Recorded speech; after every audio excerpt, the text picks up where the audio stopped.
The HTC 10 has been on the receiving end of some flack in early reviews due to the pre-launch camera software, but a camera software update was released a couple of days just before launch. So let's see how the HTC 10 camera stacks up in the real world.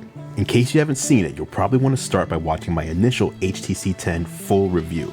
I'll leave a link in the comments along with a card above to make it easy for you to find.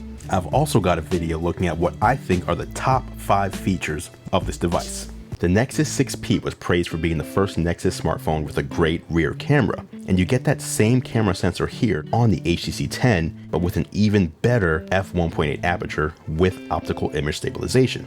The camera was the main reason why I waited to publish this review until right before launch, because something wasn't quite right from a software perspective. The phone was slow at launching the camera and slow at actually taking the picture. I'm happy to report that I downloaded a pre-launch update and the camera is now vastly improved as I expected. It's a 12 megapixel shooter with 1.55 micron sized pixels, which more than doubles the amount of light it takes in from last year's model. It has a dual tone LED flash and the colors are on point. As it pertains to video, it records in up to 4K with high-res audio. It's hard to distinguish it from other smartphones on the market, so I'm not going to say it records the best audio, but what I can say is that I have zero complaints about the sound quality. So when I was driving with my sister, we were, when I visited in Ohio, we drove down to Kentucky. You also get slow motion recording at 720p 120 frames per second. Focusing is nice and quick thanks to the laser autofocus mechanism, and this one works a lot better than other laser autofocus systems I've used on other devices. Here you can see I can move an amiibo around the frame, and the autofocus works almost instantly while I do it. Additional camera modes include Auto HDR, Panorama, Pro Mode with manual control and 12-bit RAW format support, Hyperlapse, Video Pick, and continuous shooting at 8 frames per second. One of my favorite things about the camera is that the colors aren't oversaturated in your photos like you might find on something like the Samsung Galaxy S7 line. Colors may appear muted at first glance if you're used to that look, but they're much more true to life.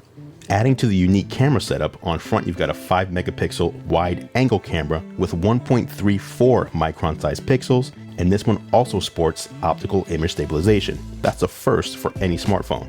It also matches the rear camera at f1.8 aperture, and this one records in 1080p. It has an auto selfie mode that will take the picture when you're smiling, and there's even voice command as well. Here's what it looks like when shooting video with the front camera. Right now I'm inside a grocery store doing a little shopping, so I'm indoors with, what do you call this, fluorescent light. So you can see how this looks. Low light shooting really surprised me. The cameras capture a lot of light, and you'll see what I mean with the selfie camera. And here is the selfie camera in low light. The sun has actually gone down. This is crazy that it's that bright, but I'm walking so you can see the optical image stabilization doing its thing, and again, it's dark out here.